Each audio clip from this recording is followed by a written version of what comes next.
অন্নপূর্ণা যোজনার টাকা যারা অবৈধভাবে নিয়েছে তাদেরকে আগস্ট মাসেই ফেরত দিতে হবে। মুখ্যমন্ত্রী শুভেন্দু অধিকারীর বিরাট বড় ঘোষণা, অন্নপূর্ণা ভাণ্ডারের ৩,০০০ টাকা আগস্ট মাসেই ফেরত দিতে হবে। কারা টাকা ফেরত দেবেন বিস্তারিত জানুন। অর্থাৎ যারা টাকা পেয়ে নাচানাচি করছিলেন যে আপনি ভুল তথ্য দিয়ে টাকা পেয়ে গেছেন, আপনার আর কোনো চিন্তা নেই, প্রত্যেক মাসে মাসে এখন আপনি টাকা পেতে থাকবেন, সেইটা কিন্তু আর নয়। এটা কিন্তু আগের সরকার নয় আপনাকে ছেড়ে কথা বলবে।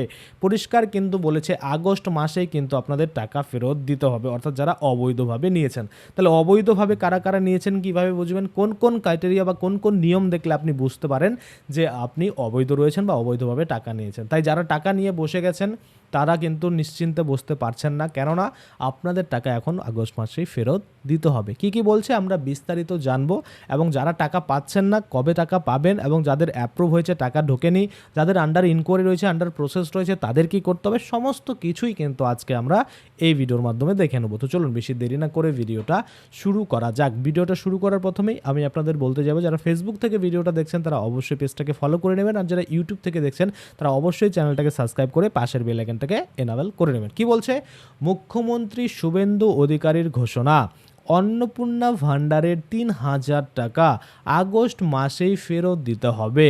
কারা টাকা ফেরত দেবেন বিস্তারিত জানুন।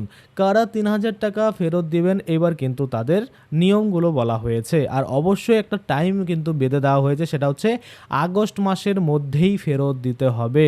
টাকা ফেরত দিতে ব্যাংকে কিন্তু আপনাকে ডিপোজিট করতে হতে পারে। কি বলছে যে যারা ভুয়ো তথ্য দিয়ে আবেদন করেছেন, অনেকেই রয়েছেন যাদের জমি রয়েছে কিন্তু জমির তথ্য দেননি, কিন্তু আবার কৃষক বন্ধু আবেদন করতে সেই জমির তথ্য দিয়েছেন, তাহলে কিন্তু আপনাদের বিপদ রয়েছে, কেননা আপনি টাকা তো অন্নপূর্ণা যোজনার পেয়ে গেছেন। যখনই কৃষক বন্ধুর ভেরিফিকেশন করেছেন আপনার জমি রয়েছে, যখনই ডেটা ম্যাচ করা হচ্ছে যে এই আধার কার্ডে কোন কোন ভাতা পাচ্ছে, তখন কিন্তু দেখা যাচ্ছে অন্নপূর্ণা যোজনার ক্ষেত্রে এই ব্যক্তি কোনো জমি নেই দিয়েছে, এবং কৃষক বন্ধুর ক্ষেত্রে ওনার জমি পাওয়া গেছে। তো এইভাবে কিন্তু ডিটেক্ট করা হতে পারে, বা এইভাবেও কিন্তু আপনাকে অবৈধ চিহ্নিত করা হতে পারে। দেখুন যারা ভুয়ো তথ্য দিয়ে আবেদন করেছে তাদের কিন্তু কথা বলেছে, এটা জাস্ট আমি একটা এক্সাম্পল দিলাম। এরকম অন্যান্য আরও অনেকে কিন্তু অনেক ভুল তথ্য দিয়েছে, সেগুলো কিন্তু ডিটেক্ট করে আপনাদের টাকা কিন্তু আপনাদের কাছ থেকে ফেরত নেওয়া হবে। কি বলছে তারপরে, যাদের পরিবারে কেউ সরকারি চাকরি করে কিন্তু তারপরও টাকা নিয়েছেন, অর্থাৎ আপনারা কিন্তু অন্নপূর্ণা যোজনার টাকা ঢুকিয়ে নিয়েছেন, বা যে ফ্যামিলি জব করে তাকে কিন্তু এন্ট্রি করাননি, বা কোনো ভুলভাবে যেভাবে হোক না কেন বাইপাস করে আপনি টাকা পেয়েছেন, তাই না? কিন্তু সেই ফ্যামিলিতে জব ছিল বা সরকারি চাকরি ছিল, তারপরে কিন্তু আপনি নিয়েছেন।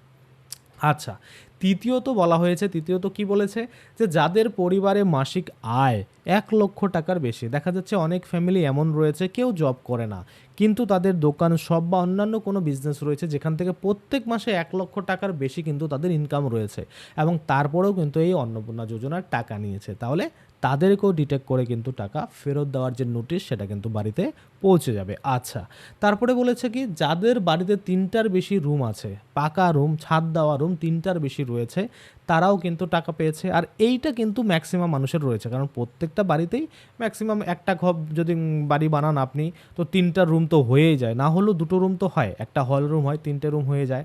বা আমরা যদি দেখি যে বেশিরভাগ যে গ্রামের বাড়িগুলো হয়, তারা এমনভাবে চৌহদ্দি করে করা হয় যে 4টা রুম কিন্তু 4 কোণায় হয়ে যায়, মধ্যেখানে ডাইনিং থাকে। তো সেক্ষেত্রে এইরকম এই যে প্রবলেমটা, এটা ম্যাক্সিমাম মানুষের রয়েছে, কেননা প্রত্যেকটা বাড়িতেই কম বেশি 3টার বেশি পাকা রুম কিন্তু রয়েছে, যদি না শুধুমাত্র 2টা রুমের কোনো কেউ বাড়ি বানিয়ে থাকে, তাই না? তো দেখে নিলাম, মনে করুন ম্যাক্সিমাম এটা কিন্তু হবে যে 3টা রুম কিন্তু রয়েছে, তাহলে তারা কি অবৈধ? কোথাও বলা হচ্ছে হ্যাঁ অবৈধ, আর এখানেও কিন্তু তাই বলা হয়েছে যে 3টার বেশি রুম থাকলে তাহলে কিন্তু হবে না। এবার 3টা থাকলে কিন্তু কোনো প্রবলেম নেই, দেখুন 3টার বেশি বলেছে, অর্থাৎ ধরুন আপনার 3টা রয়েছে তাহলে কোনো সমস্যা নেই, কিন্তু 3টার বেশি থাকলে সমস্যা, এটাই কিন্তু বলছে। তো সেক্ষেত্রে তাদেরকেও কিন্তু টাকা ফেরত দিতে হতে পারে। বা অনেকেই আমরা দেখেছি যাদের দোতলা বাড়ি রয়েছে তারাও কিন্তু অন্নপূর্ণা যোজনার টাকা পেয়ে গেছে, তো তাদেরকে কিন্তু ফেরত দিতে হবে। আচ্ছা, তারপরে কি বলছে, যাদের নামে 50 শতকের বেশি জমি আছে তারাও কিন্তু টাকা পেয়ে নিয়েছেন বা দেননি। আপনার 50 শতকের জমি রয়েছে, আপনি ধরুন 10 শতক জমি দেখিয়েছেন, বা 5 শতক জমি দেখিয়েছেন, বা 1 শতক জমি দেখিয়েছেন, সেক্ষেত্রে তাদেরকেও কিন্তু টাকা ফেরত দিতে হবে। আশা করি আপনারা বুঝতে পারছেন। আচ্ছা, তারপরে যারা অন্য কোনো সরকারি ভাতা বা পেনশন নিচ্ছেন কিন্তু টাকা এটারও নিয়েছেন, তারাও কিন্তু টাকা ফেরত দিতে হবে। আচ্ছা, তারপরে যাদের জিএসটি আয়কর রিটার্ন আছে তারাও কিন্তু টাকা পেয়েছেন বা টাকা মনে করুন অ্যাপ্লাই করে টাকা নিয়েছেন, তো সেক্ষেত্রে তাদেরকেও কিন্তু এই টাকা ফেরত দিতে হবে। তাও এই কারণগুলো যদি থাকে আপনার ক্ষেত্রে তাহলে আপনাকেও কিন্তু টাকা ফেরত দিতে হতে পারে। এটা আগস্ট মাসে কিন্তু হবে। দেখা যাক কবে এই নোটিফিকেশান বাড়িতে পৌঁছায় বা কারা অবৈধ কীভাবে চিহ্নিত করা হয় এবং কী কী নিয়ম প্রসেস রয়েছে রিফান্ড করার, সেটাও কিন্তু আমরা অবশ্যই দেখব। আশা করি আপনারা বুঝতে পারছেন। আজকের জন্য ভিডিওটা এখানেই শেষ করব। যদি ভিডিওটা ভালো লাগে অবশ্যই একটা লাইক করে চ্যানেলটা সাবস্ক্রাইব করুন, আর যারা ফেসবুক থেকে দেখছেন তারা পেজটাকে ফলো করে নেবেন। তো আজকের জন্য ভিডিওটা এখানেই শেষ করছি। ধন্যবাদ।